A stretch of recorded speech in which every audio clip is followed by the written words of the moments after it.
Olha, gente, um patrimônio histórico que na década de 30 foi criado para isolar pacientes com hanseníase, doença que também ficou conhecida como lepra. Os pacientes eram retirados à força do convívio com a família e da sociedade. Nós estamos falando do antigo Hospital Pedro Fontes, hoje um sítio arqueológico que guarda histórias de dor e resiliência. Veja o nosso Roger Nunes, que vai trazer os detalhes para a gente dessa reportagem especial que você que fez, né, Roger? Boa tarde. Fala, Camargão, boa tarde também a todos. Exatamente, o cinegrafista Alex Aguiar e eu ficamos praticamente uma semana lá na região. A gente circulou pelas ruas, entrou ali nos chamados alojamentos, fomos até o antigo hospital, conversamos com moradores que ainda existem lá, da época ainda do isolamento, daquele isolamento social, que foram levados para lá de forma compulsória. Na década de 30, essa doença, a hanseníase, pejorativamente chamada na época de lepra, fez com que várias pessoas fossem levadas lá de forma compulsória, obrigadas, e ali as pessoas eram internadas, ficavam ali sendo tratadas e algumas até morriam, como tem o caso lá do cemitério que era destinado aí para essas pessoas. Essas pessoas, como você bem disse, aí eram isoladas socialmente, inclusive esquecidas até pelos próprios familiares. Depois da década de 80, quando conseguiu-se ali a cura e conseguiu-se o tratamento, as pessoas podiam sair, mas por conta do preconceito, as pessoas tiveram ali a opção de mudar até de nome para poder não ser taxadas ali, para não serem carimbadas, porque tiveram na época essa doença. A gente preparou uma reportagem especial para tentar explicar todos os detalhes, inclusive os detalhes históricos do local. Acompanhe aí.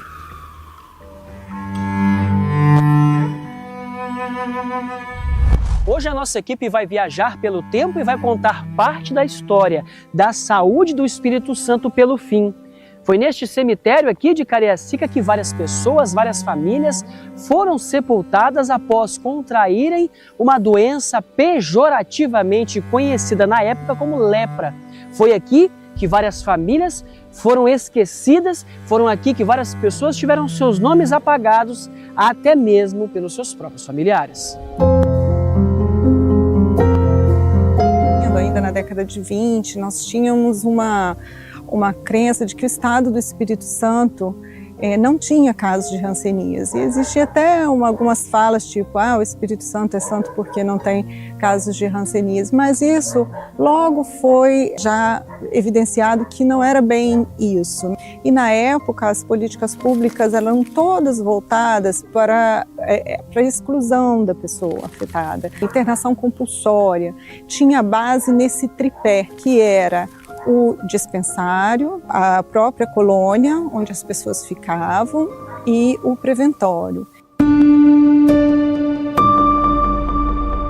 Nesses mais de 1000 hectares estão centenas de histórias, centenas de capixabas, centenas de pessoas que foram trazidas para cá de forma compulsória, após serem diagnosticadas com uma doença discriminada, cuja dor do isolamento e do preconceito fere e machuca talvez mais que a enfermidade.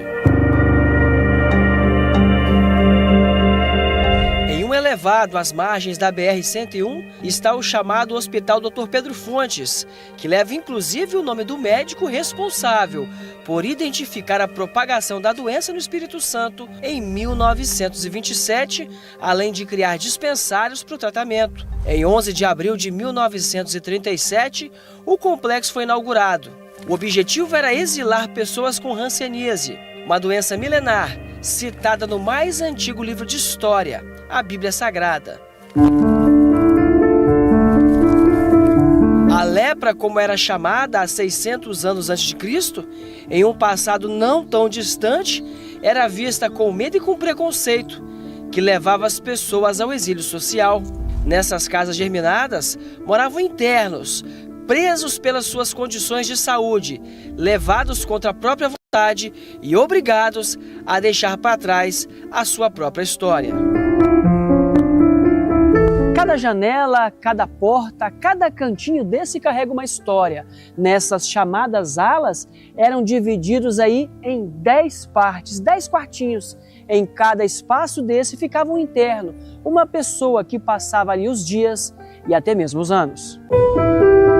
3 anos após a criação do hospital, em 1940, ainda no primeiro ano de vigência do governo Getúlio Vargas e com a política de internação compulsória, foi criado o Educandário Alzira Bley. O objetivo era retirar os filhos dos internos, para que ficassem também isolados, para não correrem o risco de serem contaminados. As crianças só podiam visitar os pais 1 ou 2 vezes por ano, em épocas específicas, como por exemplo Natal, e sem poder ter contato físico. A gente nascia, simplesmente enrolava a gente num pano, não podia nem mamar. Contato físico, nada. Aí já pegava e levava lá para o educandário, entregava nos braços da Jandira. Jandira foi a mãe da gente. Só depois de quanto tempo que a senhora foi conhecer, na verdade, a mãe da senhora? A conhecer mesmo foi com 10 anos, 10 para 11. Eu fiquei semi-interno no educandário depois de 10 anos, que vinha, tinha que ir embora para lá. Até liberar totalmente, para morar com os pais. Foi só a partir de 1972, quando foi descoberta a cura e outros tratamentos para hanseníase, que os hospitais foram desativados em todo o Brasil. Em 1980, o complexo foi reestruturado e deixou de abrigar de forma compulsória os pacientes. Foi nessa época que foi inaugurado o ambulatório, que estimulava o tratamento familiar, permitindo que os pacientes pudessem ser reintegrados socialmente.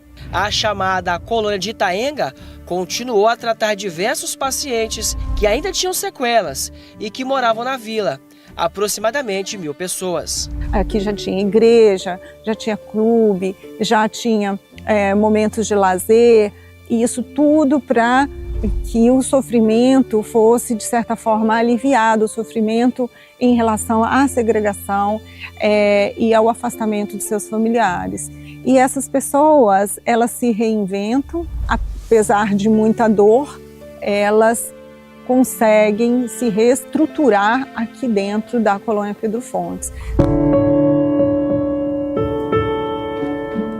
O olhar vazio e sofrido mostra o retrato de uma pessoa que conviveu e passou parte da vida acompanhando familiares na colônia. Meu pai, a doença não avançou.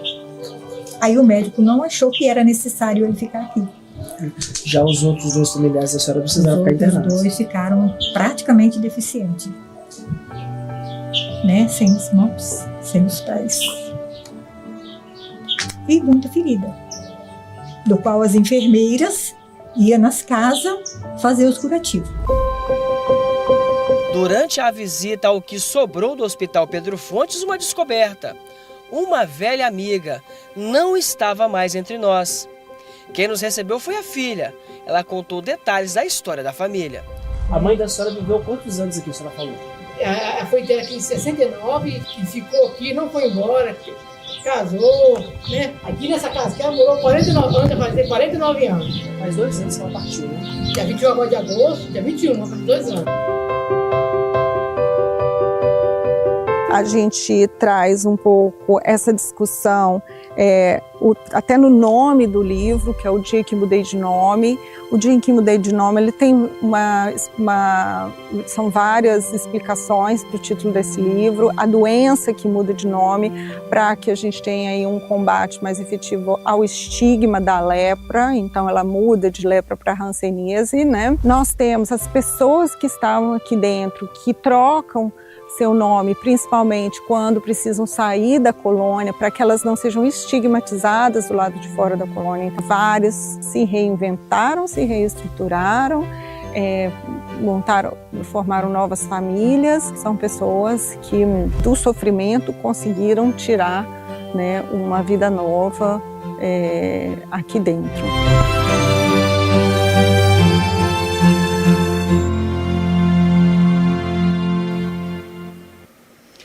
Resiliência é a palavra, né, Camargão? Resiliência. Esses moradores que ainda residem lá, né, conversando com a nossa equipe, contaram esses detalhes, essas histórias. Alguns não puderam participar da entrevista, mas em off também conversaram com a gente e explicaram todo o funcionamento da época. Teve um detalhe que não entrou aí, que as visitas, Camargão, na época da situação mais complexa, mais complicada, eram feitas através de vidro, né? uma parte da história que ficou no passado, mas que os moradores ainda querem manter o local e espera aí que ele seja tombado para poder contar para as outras pessoas, para que situações como essa discriminação não volte a acontecer, meu amigo. Olha, parabéns, tá, Roger, pela reportagem, parabéns. Pode deixar as imagens lá, por favor. Parabéns pela reportagem, pela sensibilidade que você teve em conversar com as pessoas. Parabéns pela edição da reportagem, o nosso Gustavão, a nossa Sayonara também, e as imagens que foram feitas ali do local. Quem é o cinegrafista? É o Alex? Alex de Aguiar. O Alex Aguiar. Parabéns ao Alex Aguiar também pelas imagens, a edição de texto da Sayonara, o nosso Gustavão também. Parabéns, excelente trabalho da nossa equipe, trazendo a história por trás desse hospital que tem história, desse hospital que tem uma história que muita gente não sabe, e que o Roger teve a sensibilidade de trazer para a gente, uma história triste, uma história triste e principalmente uma história triste de preconceito,